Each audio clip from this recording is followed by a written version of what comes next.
നമസ്കാരം. ചേസൂരിയാണ് തെക്കൻ thoughts. YouTube തുടങ്ങിയ മാധ്യമങ്ങളിൽ ഇപ്പോൾ മന്ത്രങ്ങളുടെ മഹാമാരിയാണ്, പെരുമഴയാണ്, സുനാമിയാണ്.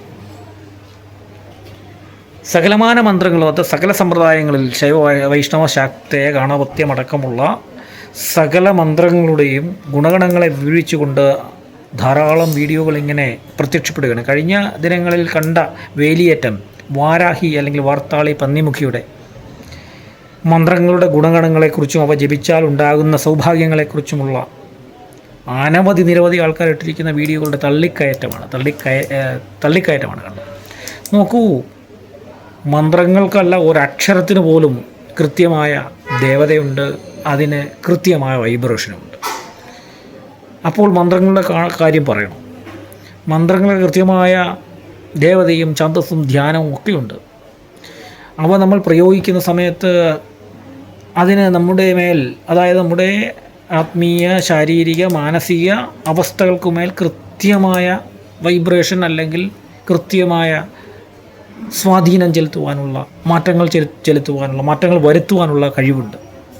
അത് ഒരിക്കലും നമുക്ക് ഗുണമാകണമെന്നില്ല. ചിലപ്പോൾ ഗുണവും ചിലപ്പോൾ ദോഷവുമാകാം. അത് ആർക്കാണ്, എന്താണ്, ഏത് തരത്തിലുള്ള കാലത്താണ്, ഏത് തരത്തിലുള്ള ആൾക്കാർക്കാണ്, ഏത് സമയത്താണ് എന്ന് നിശ്ചയിച്ച് നമുക്ക് തരേണ്ടത് ഒരു ഗുരുവാണ്, ഒരു മാസ്റ്റർ.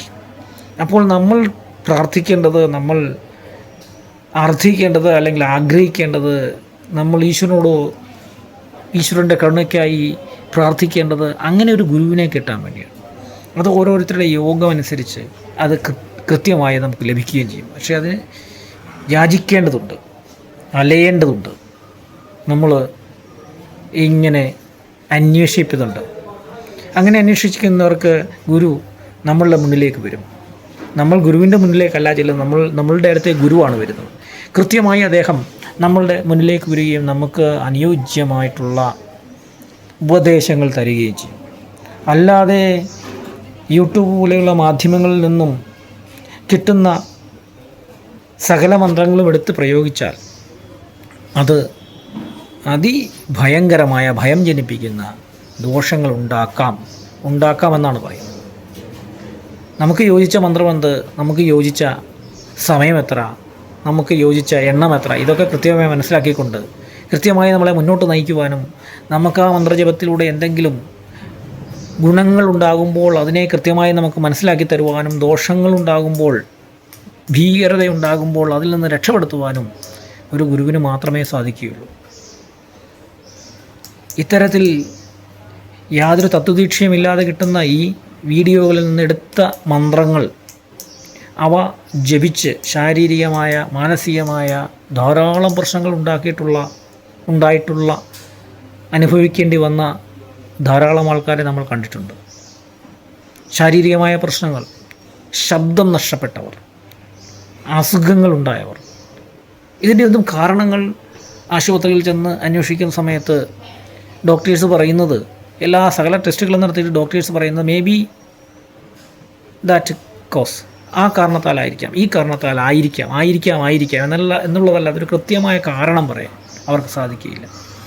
അതേപോലെ മാനസികമായ വല്ലാത്ത തലത്തിലേക്ക് പോയവർ, അതേപോലെ ആത്മീയമായ ഊർജത്തിൻ്റെ മാറ്റങ്ങളുണ്ടായിട്ട് വേറൊരു അവസ്ഥയിലേക്ക് പോയി തിരിച്ചു വരാൻ സാധിക്കാതെ ഉള്ളവർ, ഇവരൊക്കെ കൃത്യമായ ഗുരുവിൻ്റെ നിർദ്ദേശമില്ലാതെ അധിക സമയം മന്ത്രങ്ങൾ ഉപയോഗിച്ചതിൻ്റെ ദുരന്തങ്ങളും.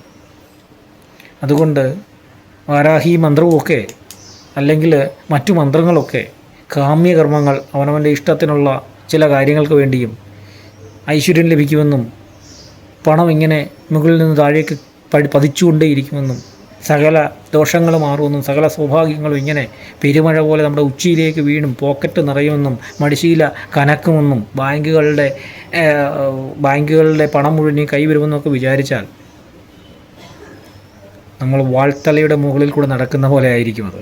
അതുകൊണ്ട് വളരെ ശ്രദ്ധിച്ച്, വളരെ ചിന്തിച്ച്, അറിയാവുന്ന ആൾക്കാരോട് ചോദിച്ച് മനസ്സിലാക്കി, മറ്റുള്ളവർ പറഞ്ഞു കേൾക്കുന്ന അത്ഭുതങ്ങളെക്കുറിച്ച് മനസ്സിലാക്കാതെ അങ്ങനെ ചിന്തിച്ചൊരു തീരുമാനത്തിലെത്താതെ അവനവൻ്റെ അറിവിനും അവനവൻ്റെ അനുഭവത്തിനുമുള്ള കാര്യങ്ങളെക്കുറിച്ച് മനസ്സിലാക്കി അതിനെ മറ്റുള്ളവരോട് പറയുവാൻ താല്പര്യമുള്ള അതിന് സന്നദ്ധതയുള്ള ഗുരുക്കന്മാരെ കണ്ടെത്തുവാനാണ് നിങ്ങൾ ശ്രദ്ധിക്കേണ്ടത്. ഒരു കാരണവശാലും അണുബോംബെടുത്ത് മടിയിൽ വെക്കരുത്, അത് പൊട്ടിത്തെറിക്കും. അല്ലെങ്കിൽ മറ്റൊരു സോഫ്റ്റ്വെയറിനെ നമ്മുടെ ശരീരത്തിലേക്ക് കയറ്റിവിടരുത്, ക്രമേണ ആ സോഫ്റ്റ്വെയർ നമ്മളെ ഭരിക്കുവാൻ തുടങ്ങും. വളരെ ശ്രദ്ധിച്ചു മാത്രം മന്ത്രങ്ങളെ ഉപയോഗിക്കുക. നമസ്കാരം.